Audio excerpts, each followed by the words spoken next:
roedfa heno yn gweld dan nhw fel Dewi. Gwyddio Dew yn bydythio ti Dewi ac siarad â ni trwyddo ti heno wrth i ti yn harwen ni yn yr oedfa. Fel ni'n dweud bore yma, mae cwrdd gweddi nos Fawrth yn ein tŷ ni, os ydych chi'n gwybod le mae hynny, yna cofiwch ofyn ar y diwedd. Felly bod chi fod i'r cwrdd gweddi ers amser hir, neu ddim fel arfer yn gallu dod, ond chwilwch gadael hynny stopo chi ei ddod nos Fawrth am 7:45 ar gyfer y cwrdd gweddi. Mae'n gyfle gwych i ni gael cymdeithasu o gwmpas y gair ac i gofio am ei gilydd mewn gweddi ac i weddio gyda'n gilydd. Felly 7:45 nos Fawrth yn ein tŷ ni mae'r cwrdd gweddi. Ac yna cofiwch dydd Sul nesaf yn tro ni yw helpu'n y Tabernacl. A os chi yn rhydd, yna os chi'n gwybod i Liz, byddai'n gwneud gael digon o wirddolwyr i fod yno Sul nesaf. O'n i'n sôn bore yma am y tîm Eisteddfod, am y Gwydion yna, am y Loes yna, am y Bedwyr ac eraill i nabod, ni siŵr. Am ei waith pwysig, cyfleoedd da i gynnal sgwrs gyda pobl ac i rannu yr efengyl. Oedd Gwydion yn sôn am 3 pwynt gweddi, nes i sôn dan y bore yma, ond mi bobl anghofus, felly fyddwn ni'n sôn dan nhw eto heno i atgoffa yn gilydd i weddïo dros gwaith yn ystod yr wythnos. Felly, y 3 pwynt oedd bod Dew yn arwen y tîm at yr etholedig, bod yna bobl sydd yn barod i glywed, i wrando ac i ymateb. Felly cofiwch am hynny. Yr ail beth oedd bod Cristnogion unig yn cael ei hannog. Felly o fod y tîm neu o fod ar y maes, ni'n mynd bwysu lleol o gwmpas, falle yn fach, ac angen anogaeth. Felly byddai'n gyfle da i hynny ddigwydd. Felly, Dew'n arwen yr etholedig, anogaeth i Cristnogion sy'n unig. A wedyn, ni'n mynd bobl o'r sgwrsio'n codi bob math o wrthwynebiadau ynglyn â y ffydd, ond i gadw rhag pethau gwag, i gael y defnadaeth o'r doethineb i wybod beth i ddweud a sut i ddweud. Ac i wneud siŵr bod Crist yn cael ei ogoneddlu. Felly cofiwch am hynny wrth weddïo yn ystod yr wythnos am waith yr Eisteddfod. Wrth gwrs hefyd yn gweddio am unigolion sydd yno. Cofiwch hyn o'r gwersyllod sy'n dechrau dydd Sadwrn nesaf ac yn rhoi gynhadledd yr wythnos ganlynol. Os dyw enyn, byddai'n arwen bore Sul nesaf ac yna John Aron yn y prynhawn. Dyna'r cofiadau ni'n meddwl, newn ni droi a Dew mewn gweddi.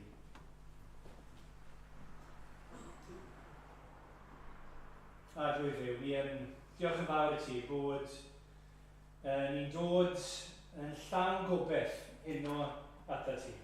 Ni'n diolch ti'n mynd hyn. Ni wedi derbyn ni wrth o ti'n barod heddi.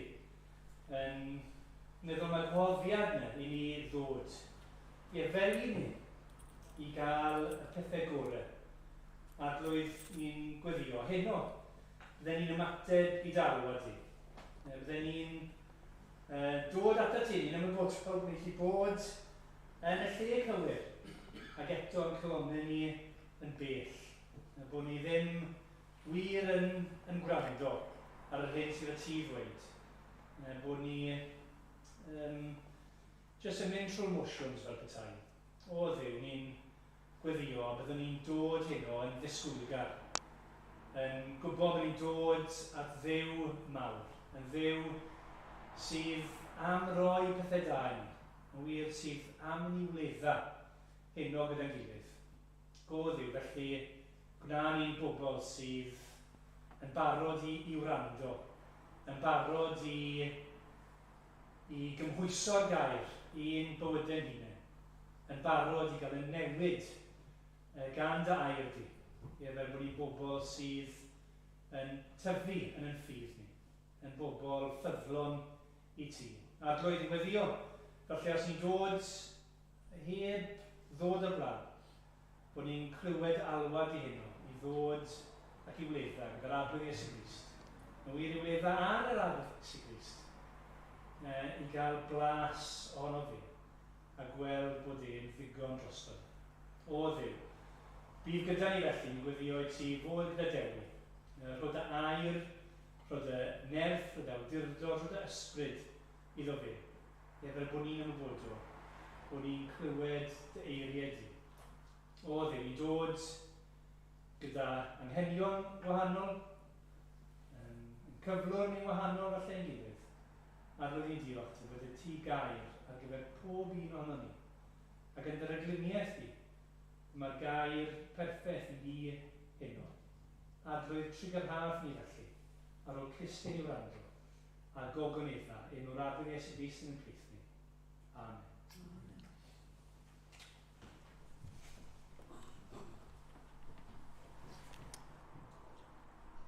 Pnawn da, noswaith dda. Gwneud chi ni ganu yn gilydd i ddechrau'r ddoliad rhif 36 yn Grym Mawl 2. Rhif 36. Mawr dy ffyddondeb, fy new yn dy nefoedd, trew dy addewid bob amser i mi, cadarn dair, dy drygaredd ni fetha, ddoi heddiw yr un, a thragwyddol wyt ti. Amser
Mae dyllyniad hyn yn dod o Joshua a penod 24, benod ola.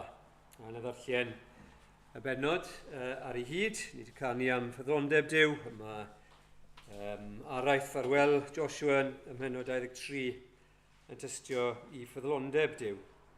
Ac yna yn ar 14, ym mhenod 23, mae Joshua yn gweud, yn awr yr wyf i ar fynd i ffordd yr holl ddeiar. Ac ar ddechrau penod 24, mae'n awr yn galw yr arweinwyr o'i flaen. Felly, gadewch i ni ddarllen, ystyried o ddifri beth oedd gan Dduw i ddweud wrth y bobl yma, wrth yr Israeliad, a beth sydd gyda fe i ddweud wrthon ni heno. Casglodd Joshua holl lwythau Israel ynghyd i Sichem, a galwodd henuried, penaethiaid, barnwyr a swyddogion Israel i ymddangos ger bron Dyw.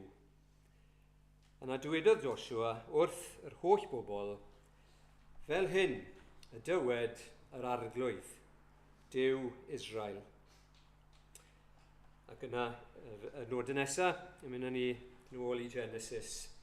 Ers talwm, yr oedd Tera, tad Abraham a Nachor ei chynafied, yn byw y tu hwnt i'r Eufrates ac yn addoli diwiau estron. Ond fe gymerais eich tad Abraham o'r tu hwnt i'r Eufrates a'i arwain trwy holl wlad Canan ac amlhau ei ddisgynyddion. Roeddais iddo Isac, ac i Isac roeddais Jacob ac Esau. Roeddais fynyddir seir yn eiddo i Esau, ond aeth Jacob a'i blant i lawr i'r Aifft. Gyna ni mynd mlaen i lyfr yr Exodus. Yna, anfonais Moses ac Aaron a gosod pla ar yr Aifft trwy'r hyn a wnaethym yno. Wedi hynny, deithym y chwi allan. Deithym a chynafiad allan o'r Aifft hyd at y môr, a'r Eifftiad yn ei hymlyd a cherbydau a gwir meirch hyd at y môr coch. Gweiddodd ei chynafiad ar yr arglwydd, a gosododd dywyllwch rhyngddynt ar Eifftiad, a pheri i'r môr ei goddiweddyd a'i gorchuddio. Gwelsoch a'ch llyged eich hunain, yr hyn a wnaethym yn yr Aifft. Ac wedi hynny, buwch yn byw yn yr anialwch am gyfnod maith. Ac yna ymlaen i lyfr Niwmeri, yna deithym â chwi i wlad yr Amoriaid sy'n byw y tu hwnt i'r Iorddonen, ac iddynt rhyfela yn eich erbyn, roeddais hwy yn eich llaw, a chawsoch fuddiannu ei gwlad, wedi mi ei distrwio o'ch blaen. Cododd Balak, fab Sipor, brenin Moab, a rhyfela yn erbyn Israel, ac anfonodd i wahodd Balam fab Beor i'ch melltithio. Ond ni fy nhw'n rando ar Balam. Am hynny, fe'ch bendithiodd dro ar ôl tro, a gwaredais chwi o afael Balak. Ac yna i lyfr Joshua, wedi chi groesi'r Iorddonen a dod i Jericho, brwydrodd llywodraethwyr Jericho yn eich erbyn, Amoriaid, Peresiaid, Cananeaid, Hethiaid, Girgasiaid, Hefiaid a Jebusiaid. Ond roeddais hwy yn eich llaw.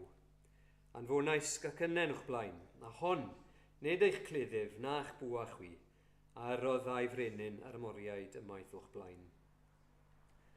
Rhoddais i chi wlad nad oeddech wedi llyfurio yn fi, a chawsoch drefi fyw ynddynt, heb i chwi ei hadeiladu, a chawsoch gynhaliaeth o wynllanwydd ac o lewydd na fi i chwi ei plannu. Am hynny, ofnwch yr arglwydd. Gwasanaethwch ef yn ddidwyll ac yn ffyddlon. Bwriwch ymaith y diwiau y bych hynafiad yn ei gwasanaethu y tu hwnt i'r Eufrates ac yn yr Aifft. Gwasanaethwch yr arglwydd. Ac o'n i ddymunwch wasanaethu'r arglwydd, dywyswch i chi nawr pwy a wasanaethwch.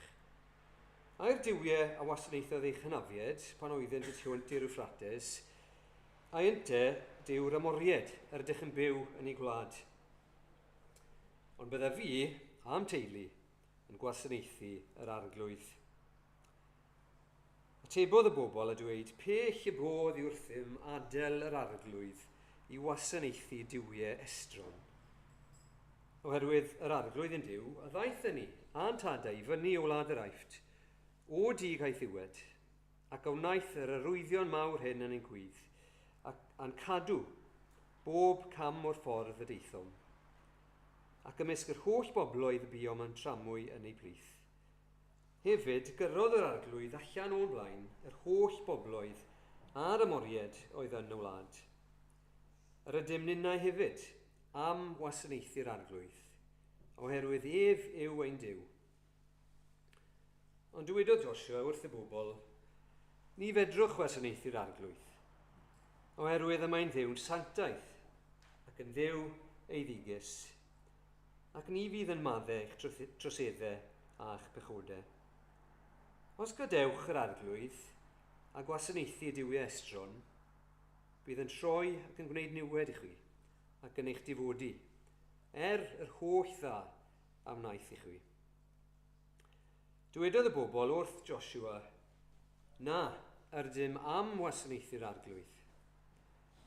Yna dywedodd Joshua wrth y bobl, yr ydych yn dystion yn eich erbyn eich hunain, i chi ddewis gwasanaethu'r arglwydd. At y basant weithiau, tystion ydym.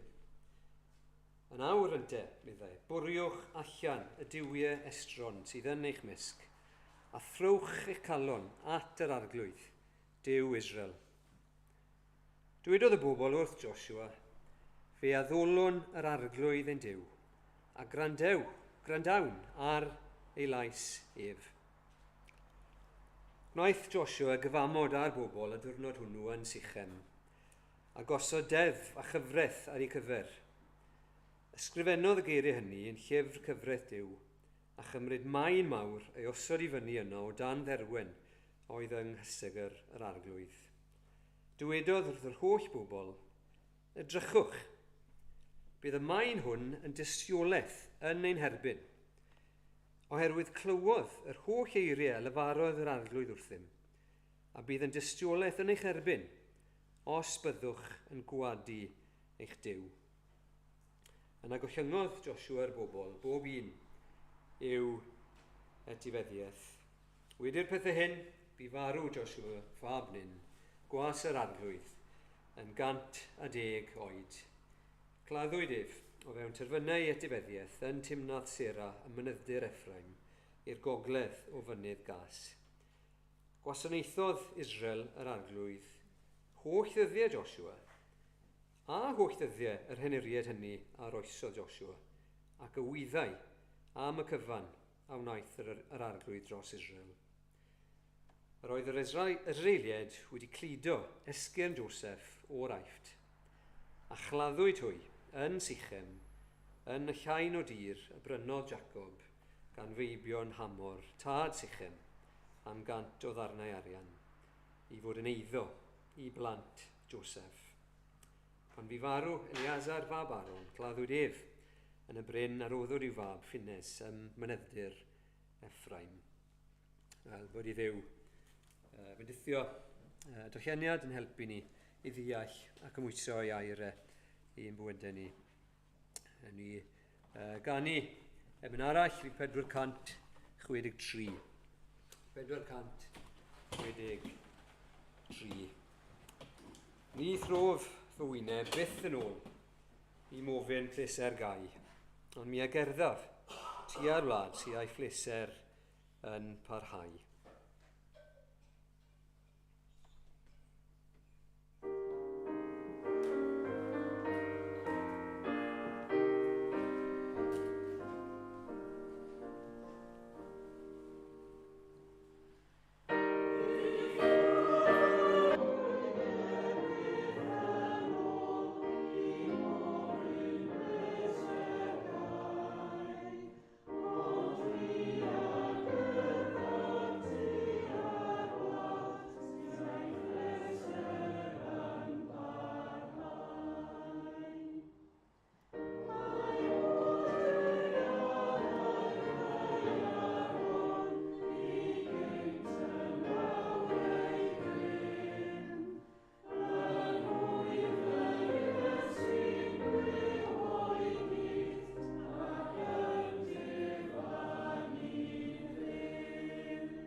Ni'n dod ar y flaen di yn awr o ddew ein tad ac yn diolch ein bod ni yn gallu dod i dy bresenoldeb di yn heiddiant Iesu Grist.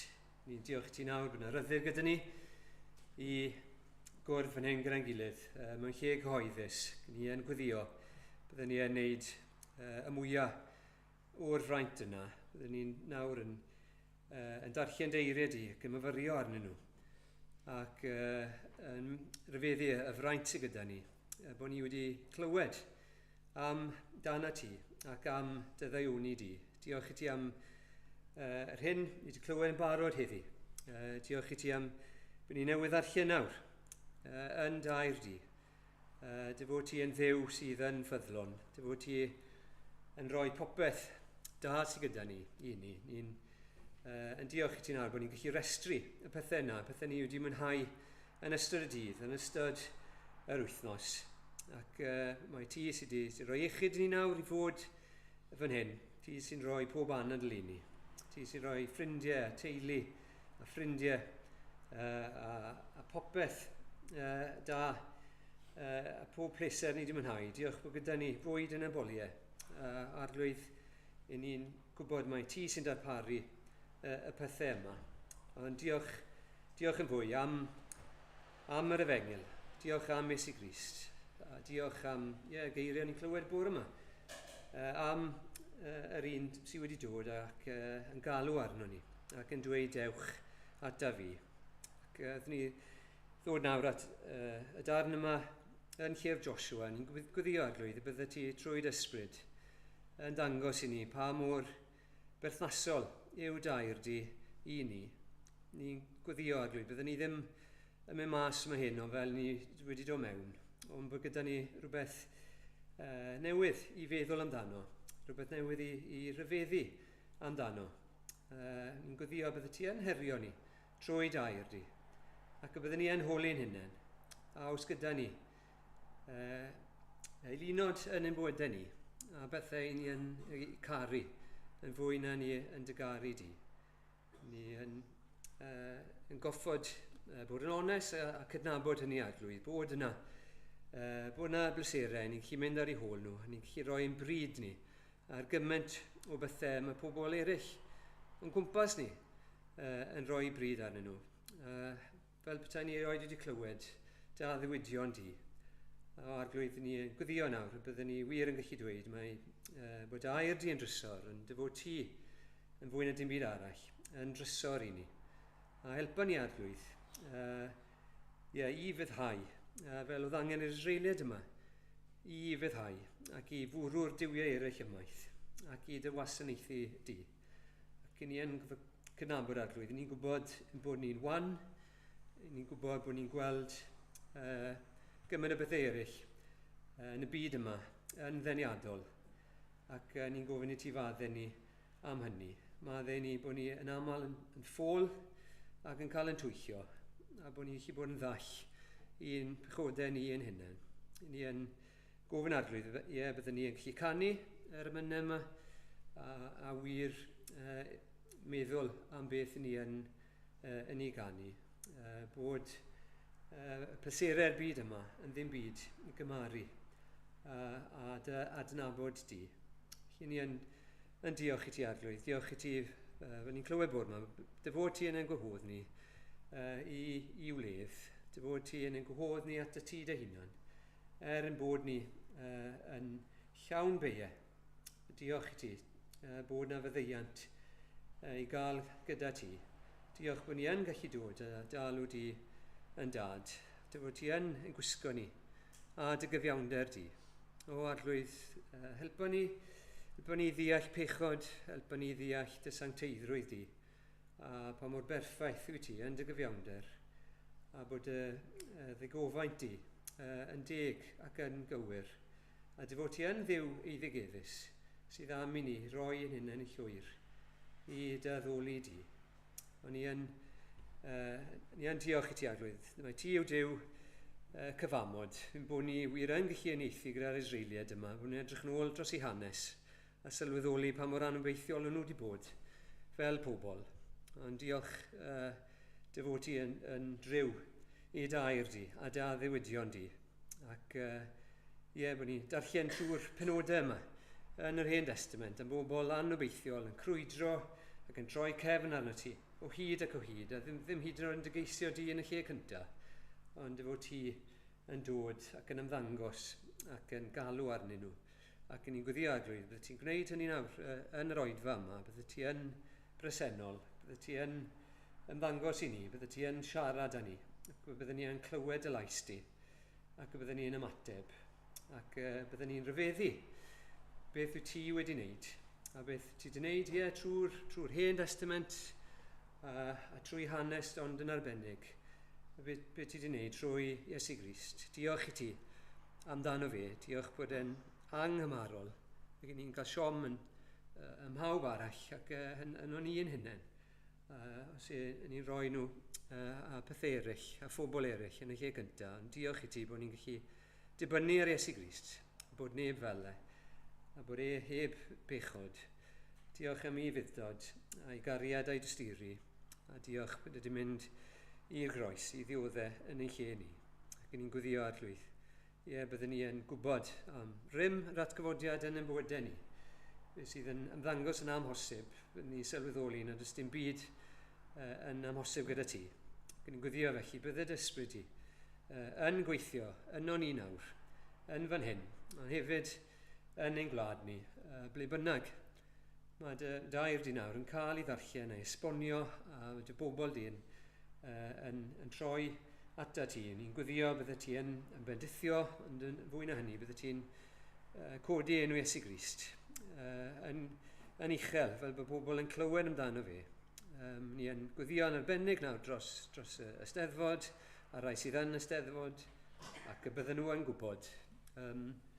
Bod nhw'n felly ben eu hunain ac yn ansicr o'i geiriau ac yn felly yn ofnus, yn gwyddio Arglwydd bydden nhw'n ymwybodol o dy bresenoldeb di a bod dair di yn gleddyf cym dau finiog. A dy fod ti yn gallu dod â bywyd newydd, bywyd trygwyddol i fywyd rhywun i'r wythnos yma, rhywun felly sydd ddim hyd yn oed yn dygeisio ti o Arglwydd bydd gyda nhw.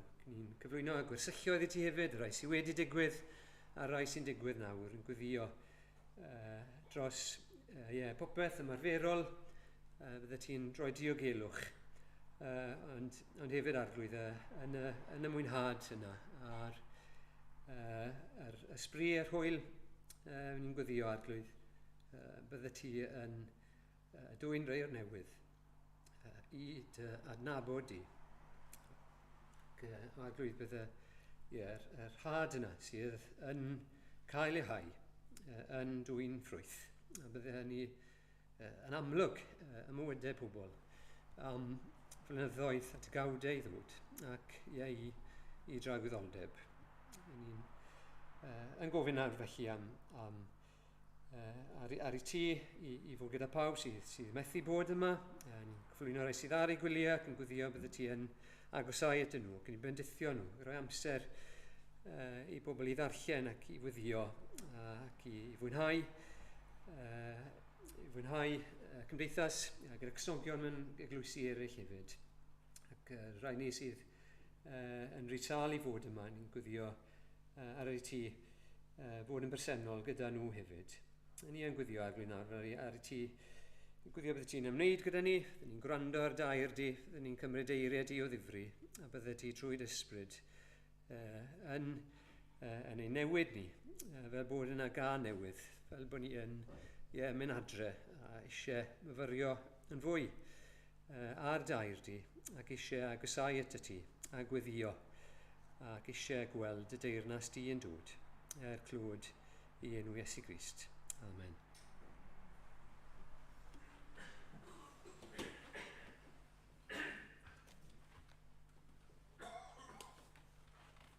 Ni gan ni ymyn arall, rhif 604, 604, gorchydd ar dy bethau mawrion yw tegannau gwag y byd. Cadarn fyr, rhyngof a ddysbryd yw mleserau oll i gyd. Gad i'n gloddio trwy'r parwydydd tewion, trwodd at fy niw i gael gweld trysorau gwerthfawr, na fe deiar ddim o'i rhyw.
Rwy'n troi hyn o Lyfr Joshua, benod 24, ac os ydych eisiau yn destun, adnod 14 ac adnod 15.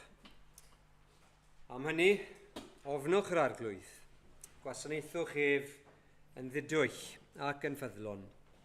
Bwriwch ymaith y diwiau y by'ch hynafiad yn ei gwasanaethu, y tu hwnt i'r afon ac yn yr aifft.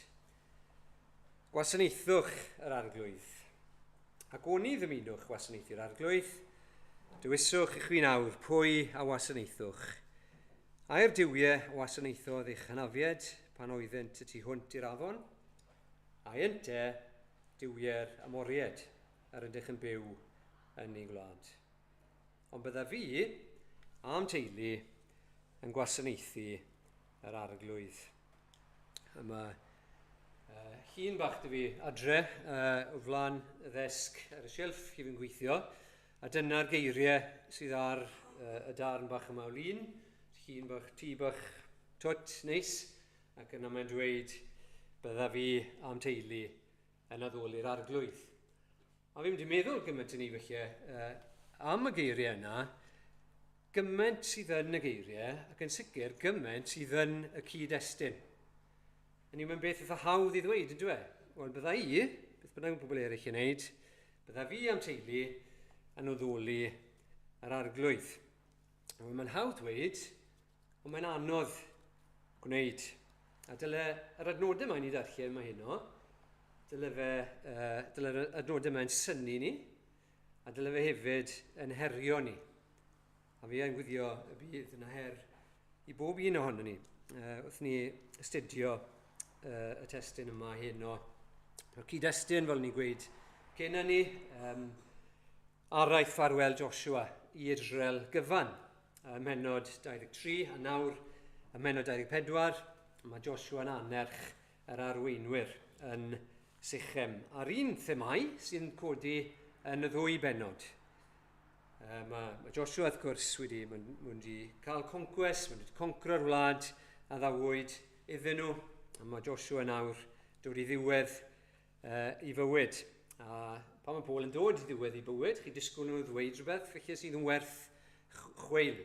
So chi'n mynd i weld rhywun, a chi'n gwybod, felly yn y trola, welwch chi nhw, bydden nhw felly yn pwyso a mesur yn ofalus beth sydd gyda nhw i ddweud. Ond mewn ffordd, nid geiriau Joshua sydd yma, ond geiriau Duw ei hunain.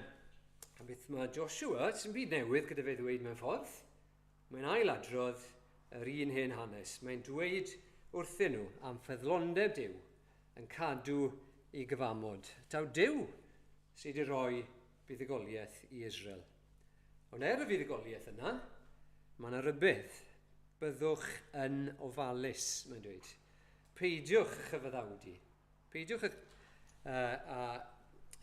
jyst cydweithredu a wneud beth mae'r bobl o'ch cwmpas chi yn wneud. Peidiwch eich chymysgu ar bobl yma, neu bydd temtasiwn i chi addoli yr un diwiau a maen nhw'n addoli. A'r cwestiwn iddyn nhw, a mae'r un berthnasol i ni pnawn mae nawr, pwy i chi yn mynd i wasanaethu? Pwy i chi mynd i wasanaethu? Ac mwyn gallu ateb y cwestiwn, mae rhaid gallu deall beth yw i addoli diwiau eraill a beth yw ystyr gwasanaethu yr arglwydd go iawn. Felly, dwy hanner sydd â furbregaeth. Yn gyntaf, gydwch ni ystyried eilen addoliaeth, a beth yw e, ac yna'n ail gwasanaethu yr arglwydd. Wel, yn gyntaf, eilen addoliaeth. Pam mae'n broblem? Wel, yn lle gyntaf, mae'n ddeniadol. Lle byddwch chi'n meddwl, pam bydd unrhyw un, mae'n plygu lawr a ddoli diwiau o bren, neu fetel, neu garreg. Wel, i'r bobl yma, byddwn nhw'n siŵr yn gweud, wel, pam byddwch chi ddim? Oedd pawb arall yn wneud? Pawb. Oedd e'n normal felly i wneud hyn, i gael mwy nag un Duw. Oedd e'n hawdd, oedd e'n gyfleus. A dy ddim ots fel o'ch chi'n byw, a sut o'ch chi'n ymddwyn, achos o'ch chi jyst yn dod a'ch offrwm i'r Duw yna, ac o'n nhw'n credu bod y diwiau yna yn mynd i'w gwobrwyo nhw, a bydden nhw'n cael digon o fwyd, a diod, a popeth oedd ei angen arnyn nhw. Felly oedd e'n bleserus ac yn gyffroes ac oedd e'n bodloni'r synhwyrau. Hynny yw, i'r bobl yma o ddeilyn addoliaeth yn ddeniadol. Mae'n broblem hefyd achos mae eilen addoliaeth yn dwychodrus. Mae'n dwychodrus. Achos do'n nhw ddim yn meddwl, a dyn ni ddim yn meddwl, bod ni'n euog o'r pechod yma. A ni ddim yn meddwl bod ni'n euog ohono fe, achos ni ddim wir felly wedi deall beth mae'n dweud fan hyn. Yn adnod 19, mae'n dweud bod Duw yn eiddigeddus. Hynny yw, yn eiddigeddus mewn ffordd dda. Mae am i ni i addoli fe yn unig, a i addoli fe yn exclusif. Os chi'n meddwl nôl i'r gorchymyn cyntaf, mae fi yw'r arglwydd y Dduw, a arweiniodd allan o wlad yr Aifft o di caethiwed, na chymer ddiwiau eraill ar wahân i mi. A allech chi ddweud, na chymer ddiwiau eraill o flaen fy ngwyneb i. Mae Calvin yn rhoi'r darlun o wraig. Mae'n cael affair gyda dyn arall, a mae'n dod â'r dyn yma i bresenoldeb i gŵr hi. Neu ffordd arall rownd, dychmygwch rhyw ddyn yn dweud wrth i'w wraig, fi am gyflwyno rhywun i ti, a mae'n special iawn i fi. A wrth gwrs, ti'n special i fi hefyd. Ond mae'r person yma, mae werth ti gwrdd ei, mae'n arbennig, mae'n gret. Mae fe yw'r unig un i'w addoli. A felly, chi'n mynd i'r gredydd yma, fe welwch chi ryw eiconau o'r baban Iesu, a felly eiconau o'r groes ac yn blaen, ond hefyd mae yna ddelwau eraill. Mae nhw fel sy'n nhw'n hedging their bets. Dyn nhw ddim wedi troi yn llwyr i addoli Duw yn unig. A dyna'r perygl fan hyn. Mae'r bobl yn gweud, ni'n mynd i wasanaethu'r arglwydd, ond yn nes mlaen, wedi'i llyfr barnwyr, chi'n gweld bod nhw hefyd am addoli y diwiau y bobl o'i cwmpas nhw.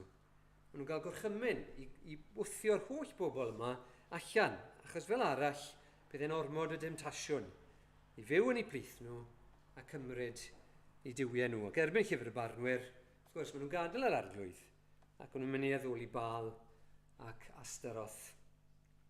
A felly bod chi'n meddwl hyn, wel, sut mae'r hanes yma yn gallu bod yn berthnasol o gwbl i ni? So i'n addoli delwau, so fi ddim awydd, ddim diddordeb i blygu lawr ac i addoli unrhyw ddelw. Ond wrth gwrs, mae'r Beibl yn gwneud yn glir, nad plygu lawr ac addoli pethau, mas o bren, neu mas o garreg, neu fetel, neu beth bynnag, nid dyna'n unig yw addoli eilinod. Felly, gadewch i ni checo hwnna, di hwnna'n wir, be fi newydd dweud? Wel, mae'r Beibl yn dweud, os y'n ni'n ariangar ac yn farus, y'n ni'n euog o eilyn addoliaeth. Felly, Colosiad penod 3, penod 5, rowch i farwolaeth felly, y rannau hynny ohonoch sy'n perthyn i'r ddeiar, anfesoldeb rywiol, amhyrdeb, nwyd, blis a thrachwant, hynny yw gryd, sydd yn eilyn addoliaeth. Nes i Grist ei hun yn dweud yn dweud, gofalwch ymgadw rhag trachwant o bob math, oherwydd cymaint ei gyfoeth nid yw bywyd neb yn dibynnu ar ei fuddiannau. Dyw'r arglwydd Iesu ddim gofod wneud hynny gyda llawer o bechod eraill, hynny yw fel godineb. Mae'n y bechodau lle mae'n amlwg chi'n gwybod os ych chi'n euog ohonyn nhw. Ond mae'r arglwydd Iesu'n gofod dweud, gofalwch ymgadw rhag trachwant o bob math. A ni'n darllen llyfr Tim Keller, Counterfeit Gods. Ac yn y llyfr yna, mae'n mynd trwy y mathau o ddiwiau gwahanol sy'n gallu cymryd dros yn bywydau ni.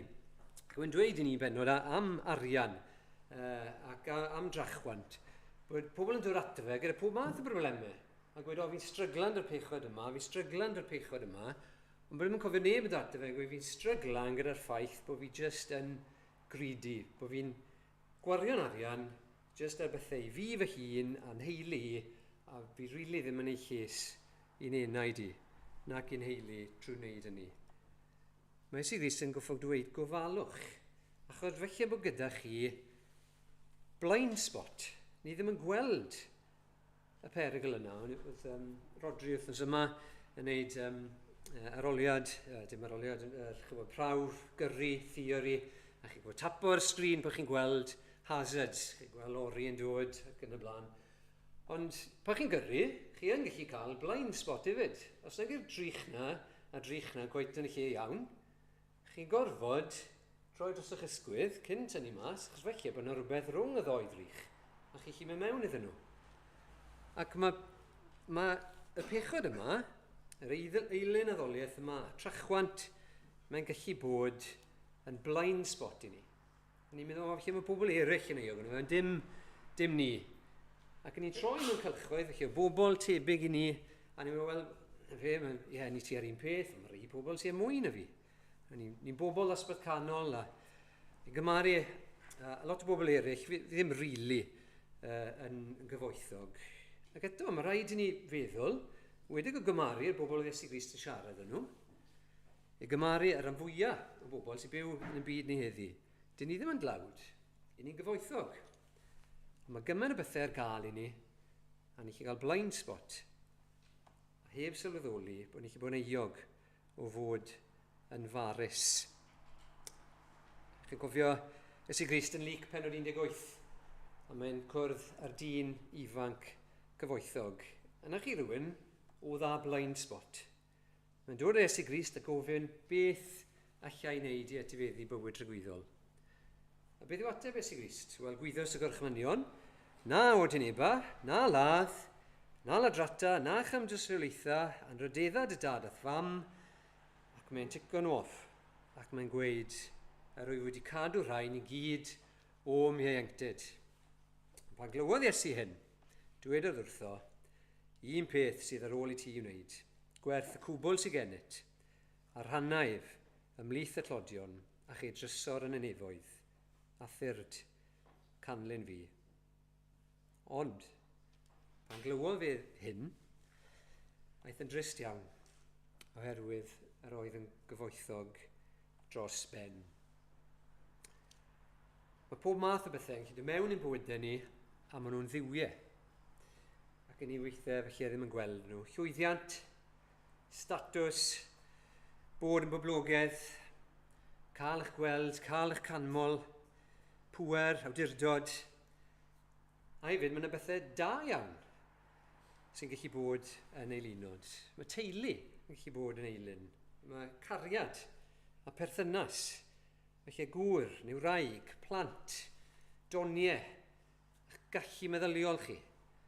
Hyd yn oed yn gweithredoedd da ni.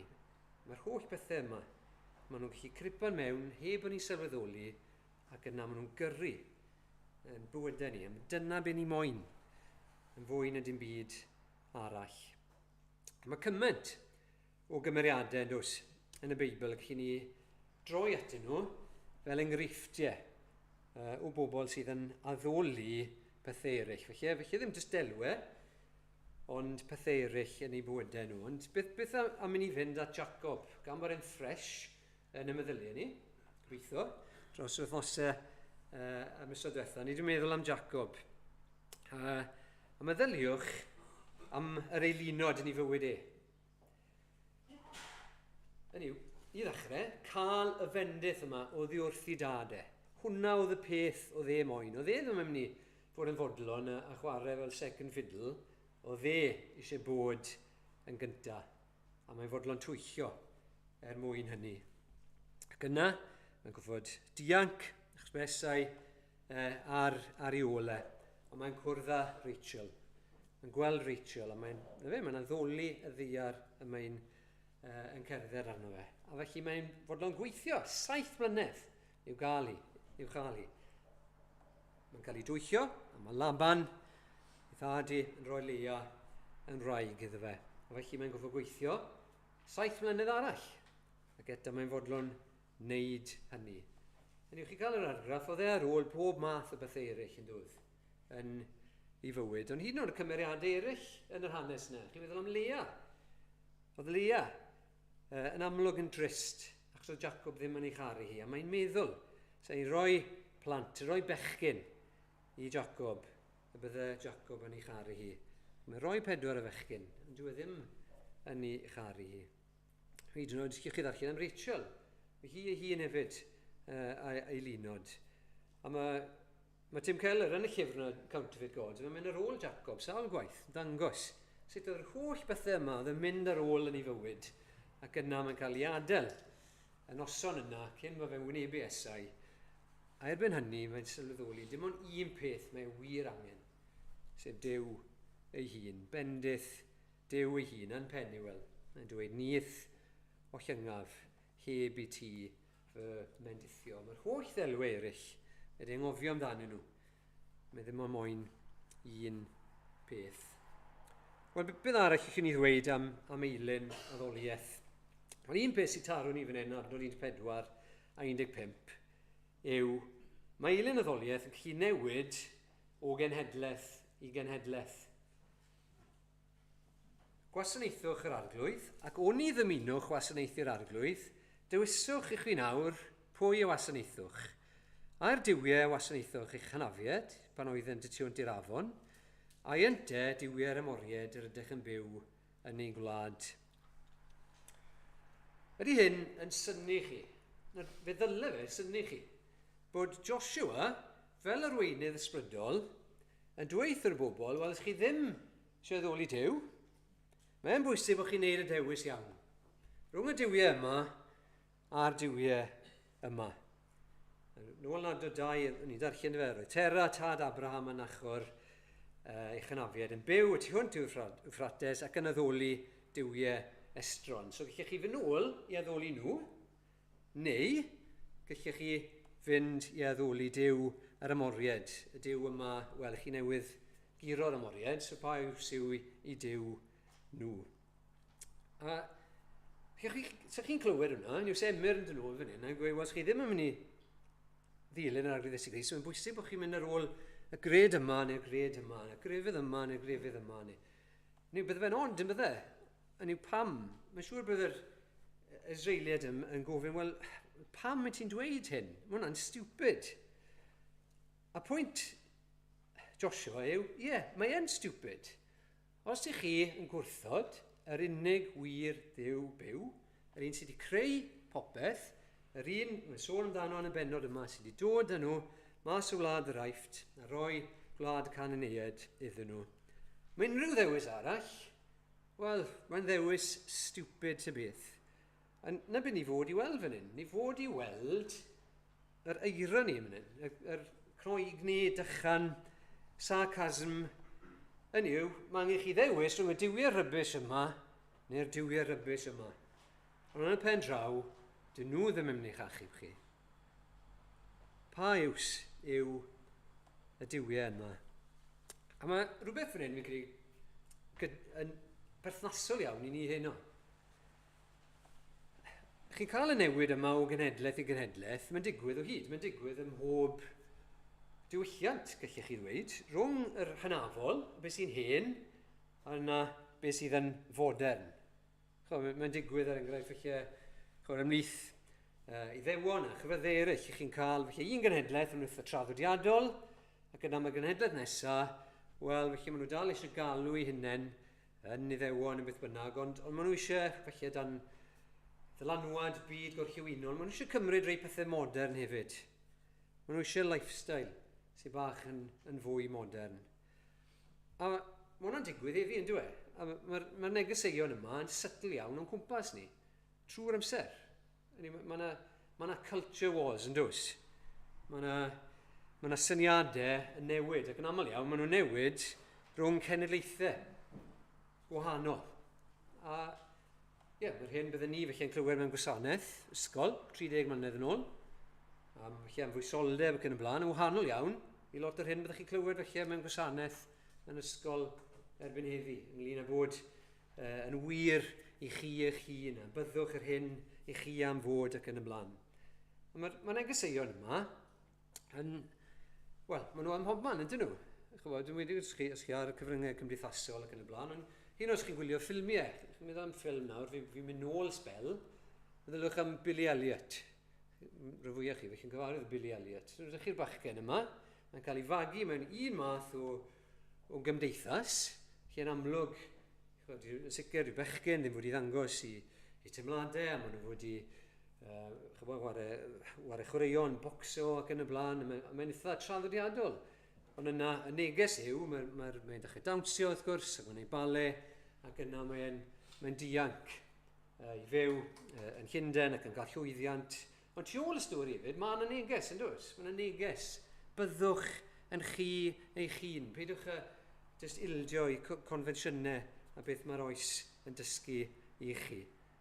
Nawr, fi ddim yn mynd i dehongli hyn yn ôl pob math o syniadau gwahanol, ond mae yna gredwau a bydolwg a gwleidyddiaeth a pob math o ddiwiau eraill, a felly bod ni'n cael ein tynnu mewn iddyn nhw. Ac yn meddwl, hwn sy'n iawn, dyma'r ffordd i fyw, dyma be fi'n mynd i wneud am fywyd i. A mae eisiau ni edrych mewn ffordd ar y Duw yna, fel y bobl yma angen wneud, edrych nôl Dewr oedd Abraham yn addoli cym o Dyw yn ei alw fe, neu Dewr y moriau, does dim ots. Does dim un ohonyn nhw yn ddew go iawn. Mae angen i ni gyd dweud, bydda fi am teulu yn gwasanaethu yr arglwydd. Wel, ni wedi meddwl am eilen addoliaeth, beth am feddwl mwy am y geiriau yma. Gwasanaethu yr arglwydd. Os yw'r benod o'ch blaen chi, dyle fod yn taro chi, bod chi'n gweld y gair yna trwy'r amser. Rhyw 7 gwaith fyna, mae rhyw 3 neu 4 adnod. Gwasanaethu. Gwasanaethu. Nawr, beth ych chi'n ei ddweud am hyn? Gwasanaethu'r arglwydd. Wel, y peth cyntaf yn credu mae'n bwysig yn ei ddweud hyn o yw, dyw e ddim yn rhywbeth i addo i wneud heb feddwl yn ofalus amdano fe. Mae'n un ffordd, fel ni fod yn ofalus iawn, pan ni yn canu, popeth gwerthfawr fi yn fy mywyd i, popeth mae y byd yn brwydro i'w gael, gwastraff yw i gyd ers ennill Crist. A ni chi canu'r pethau yma, heb feddwl. Ac yna ni'n mynd gytre, a weithio gweddill wythnos, mae pob math o ddiwiau eraill yn cymryd yn holl amser a'n holl egni ni. Eto, mae'n ddigon hawdd i ganu, mae fi a Berthaf dy glod, pob eilyn sydd o dan y rhod. Mae eisiau ni feddwl cyn bod ni'n addo hynny. Achos beth mae'r ddeialog yma, a'r benod yma Joshua yn dangos i ni yw, dyw e ddim yn hawdd. Yn sicr, doedd e ddim yn hawdd i'r bobl yma. A mae yna rhywbeth doniol bron am y peth. Mae deialog yma lle mae bobl yma'n addo, a mae Joshua yn gweud, "'Ych chi'n siŵr?" Ac yn diwedd yn adnod 19, mae'n dweud byddwch chi ddim yn disgwyl iddo fe ddweud. Chymod, fel geiriau ola, chi'n meddwl bydde fe anogaeth i'r bobl, a be mae'n dweud yw, ni fedrwch gwasanaethu'r arglwydd. Oherwydd, a mae'n ddew sanctaidd, ac yn ddew eiddigeddus, ac ni fydd yn maddau eich troseddau a'ch bychodau. Peidiwch yn meddwl bod chi'n dweud, o, newn ni addoli Duw, ond yna, mae diwiau hyn hefyd yn apelio. Mae'n rhywbeth, mae'n all or nothing. A chi dychmygu felly oedd y bobl yma bach yn annoyed. Maen nhw wedi gweud sawl gwaith wrth Joshua, ni'n mynd i wasanaethu'r arglwydd. Ac mae yn rybuddio nhw i feddwl beth maen nhw wir yn addo fan hyn. Bod nhw i fod o ddifri. Nawr, mae'r cyd-destun yn dangos i ni bod y bobl yma, wel, yn y pen draw, yn sicr felly ddim y genedlaeth yna, ond y genedlaeth sy'n dilyn, maen nhw yn methu. Darllen ar ddiwedd y benod bod gwasanaethodd Israel yr arglwydd holl ddyddiau Joshua a holl ddyddiau'r heneriaid hynny ar oesoedd Joshua ac y wyddau am y cyfan a wnaeth yr arglwydd dros Israel. Felly mae'n gweud bod Joshua yn 110, mae siŵr fod yr heneriaid yn dilyn felly yn 80au neu 90au. Ond ar ôl hynny, dyw'r Israeliad ddim yn dilyn. Ewch ymlaen i lyfr y barnwyr, ac yn sicr, doedd y bobl yma ddim wedi trosglwyddo i'r genhedlaeth nesaf. Doedd nhw ddim wedi dweud wrthyn nhw ddigon am ddeioni Duw ac am gyfamod yr arglwydd. Mae'n bwysig yn bod ni yn ofalus hefyd, pam ni yn dweud wrth bobl am y newyddion da, oedd Iesu Grist yn rybyddio pobl hefyd am y gost. Llwch chi ddim ysgoi hynny. Pan chi'n darllen trwy'r Efengylau, chi'n cyrraedd penod 12, 13, 14 o Lyc, chi'n gweld mae mwy o bobl fel bethau'n jympo ar y bandwagon. Mae'n dyrfaoedd yn dilyn Iesu Grist. Gyda mae'n rybyddio nhw yn diwe am y gost o'i ddilyn e. A fan hyn, pan mae Joshua yn holi nhw eto ac eto, 2 gwaith, mae'n atgoffa fi tyn bach o eiriau Iesu Grist gyda Pedr. Lle mae Iesu Grist yn dweud wrth Pedr, mae'n holi fe, wyt ti fy ngharu. Ac mae'n holi fe eto, wyt ti yn fy ngharu. Ac eto, wyt ti yn fy nghar hi. Mae'n dweud bod Pedr yn teimlo'n drist o glywed hynny. Felly, mae yna rybydd. Mae gwasanaethu'r arglwydd yn gostus. Ac eto, mae yn bosib. Mae'n bwysig yn bod ni yn holi yn hunain heno. Mae hwnna'n rhywbeth, pan ni'n dweud, mae fi am teulu, ni'n mynd i wasanaethu'r arglwydd, os ni'n dweud hynny, mae'n rhywbeth parhaus hefyd. Ni ddim jyst yn dod un waith a dweud ond ni'n cyfod yn ôl, o hyd a gofyn, ydy hynny'n wir amdano ni? Ydy ni'n caru Iesu Grist? Ydy ni'n mynd i wasanaethu yr arglwydd? A oes angen wneud adjustments bach yn y bywydau ni, neu hyd yn oed wneud shifts mawr yn ein blaenoriaethau ni. A mae angen gwneud hynny yn gyson. Yn gwyddio byddai Ysbryd Glân yn siarad hynny. Bob un o'n ni gymwyso hynny i'n bywydau ni. Bydd am mynd i holi rei cwestiynau yn dawel i ni'n hunain. A gofyn, wel, pwy ni yn addoli? Pwy ni yn canmol? Ar bwy ni'n dibynnu? Ac i bwy ni'n ymddiried ynddo? Ar bwy i ni yn galw? Am help, am atebion, ac i ble ni'n troi. Ble ni'n troi, i gael llwynydd, a phwrpas, i bwy ni wir yn ddiolchgar. Wel, sut gallwn ni wasanaethu yr arglwydd? Wel, mae Joshua yn dangos i ni pam dylen ni wasanaethu'r arglwydd, a sut gallwn ni wneud. Mae rhywbeth yn Joshua sy'n bach mae'n sgwasio nhw, ynddo e? A mae eisiau gwneud hynny mewn ffordd weithiau, ac eto, wrth gwrs, ni ddim yn gorffen fyna. Ni yn gallu gwasanaethu'r arglwydd trwy i ras e. Be mae Joshua yn wneud yw roi yr her yna yn y cyd-destun. Roi her yn y cyd-destun. Fel oedd yn digwydd yn Exodus 20. Mae fi yw'r arglwydd y ddiw a tharweiniodd allan o wlad yr Aifft o di gaeth iwed, felly na chymer ddiwiau eraill ar wahân i mi. A na beth mae Joshua yn neud fan hyn, mae jyst yn ailadrodd yr un hanes, penod 23 a penod 24. Na beth ni fod i weld pam ni'n darllen yr adnodau yma. Ers talwm, roedd Tera tad Abraham a Nachor ei chynafied yn byw tu hwnt i'r Euphrates ac yn addoli Duwiau Estron. Oedd Abraham ddim yn chwilio am Dduw, ond mae Duw yn dod ato fe. Ac mae'r holl hanes yma am bwti yn i'w darllenwch eto, roddais hwy yn eich llaw. Yn i'w nid hanes Abraham a Isaac a Jacob a Moses a Aaron a Joshua. Nid hanes nhw yw mewn ffordd, ond hanes Duw a beth mae Duw wedi wneud. A pan ni'n darllen hwnna, dylen ni sylweddoli mae Duw yn wneud pob peth dros yr Israeliad yma. Maen nhw yn y wlad yma, maen nhw wedi cael conquest achos beth mae Duw wedi wneud.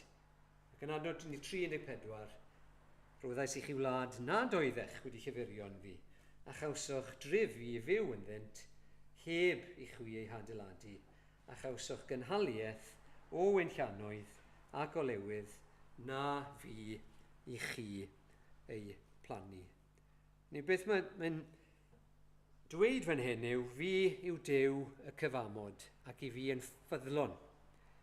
Mae eisiau ni atgoffa'n hynna'n eto, ble i ni fan hyn? Ni yn Sychem.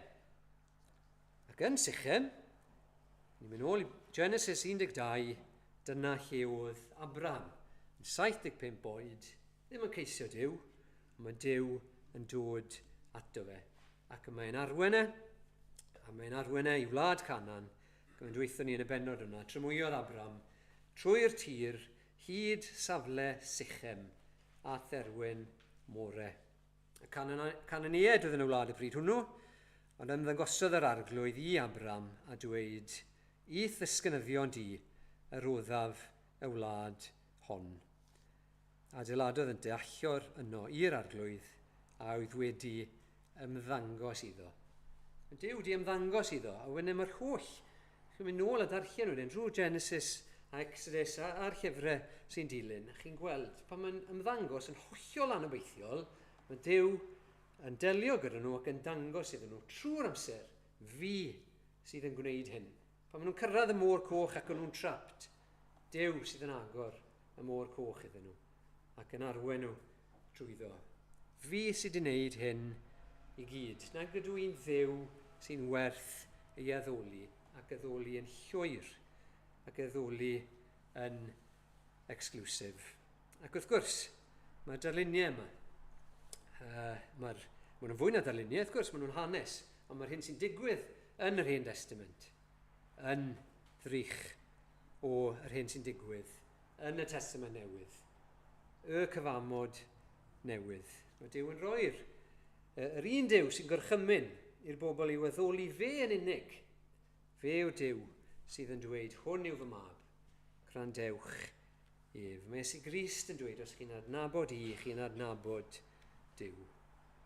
Ac mae Joshua, wrth gwrs, yr un sydd yn achub, yr un sydd yn rhoi y goncwest yna. Joshua, Iesu. Mae'n cael ei enwi yn Iesu, oherwydd bod e'n achub pobl oddi wrth ei bechodau. Ac mae'r holl ddarlun yna, ddod mas o'r wlad yr Aifft, dod mas o'r caethiwed, a cael yn harwen maen nhw'n cael ei alwen i Ganan. Mae Duw yn dod â ni. Mae Iesu Grist yn dod â ni mas o gaethiwed pechod ar un drwg. Mae wedi trechu y gelyn. Mae wedi trechu pechod. Mae wedi trechu y diafol. Mae wedi trechu marwolaeth. Ac mae'n rhoi i ni yn rhad. Ac mae'n dweud ni, fi sydd yn gwneud i gyd. A dyma roedd rhad i chi. Mae ddeiant pechodau. Cyfiawnhad. Yn mabwysiadu ni. Yn blant iddo fe. Yn sancteiddio ni. Yn dwy ni o'r byd yma i'r nef. Mae'n gwneud popeth yn ei lle ni a droso ni. Felly, beth yw ein ymateb ni? Wel, oedd rhaid i'r bobl yma dal i ymateb. Oedd yn neges bod yna goncwest, a bod yna fuddugoliaeth, ond nhw'n dal yn gorfod ymateb. Nhw'n gorfod ymateb i ddeioni Duw, ac i'w ffyddlondeb, ac i'w gyfamod ef. Ac mae'r un peth yn wir, ynddo fe? Os chi eisiau cael synopsis o'r Efengyl, chi'n darllen Rufeinied, chi'n mynd trwy y penodau Rufeinied o benod 1:11 yn dweud beth mae Duw wedi wneud, beth mae'r arglwydd Iesu Grist wedi wneud. Ac yna, eisiau ni ymateb. Am hynny, mae'n dweud ddechrau penod 12. Yr un peth yn ydych chi am hynny fan hyn.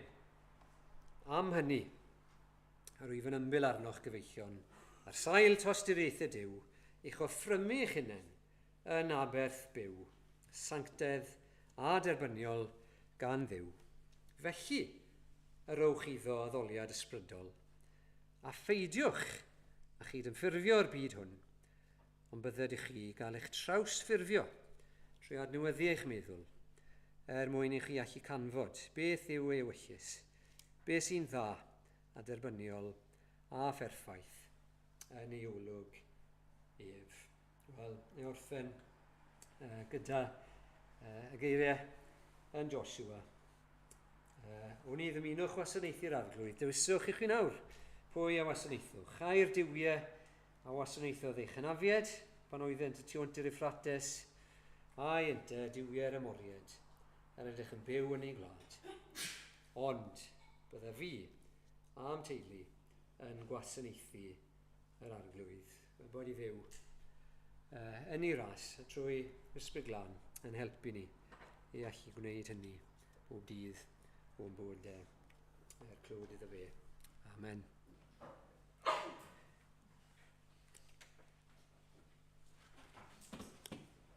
Mi orffen gyda emyn 432. 432. Fy ngorchwyl yn y byd yw gogoneddu Duw, a gwylio dros fenau drud yn ddiwyd tra fwyf byw. Fe'm galwyd gan fy niw i wasanaethu foes, boed i'm ymroi i'r gwaith, a byw i'r gŵr fi ar y groes. Rhoneth o Dduw bob dydd, i rodio ger dy fron, i ddyfal ddilyn llwybrau'r ffydd, wrth deithio yr ddeiar hon. Rhof arna ti fy mhwys, rhag i mi wyro o'm lle, dysg i mi weddio a gwylio'n ddwys, nes gorffwys yn y ne.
Ni'n diolch ti arglwydd y fod ti yn fyw sydd yn heiddi yn bywydau ni gyd, a felly helpa ni nawr. Wir i gysegru ein bywydau ni, ein doniau ni, a pob peth da ti wedi rhoi i ni. Ac y byddwn ni wir yn gallu dweud bod ni'n dygaru di'n fwy na unrhyw beth arall, ac am dy wasanaethu di. Er mwyn dy enw. Amen.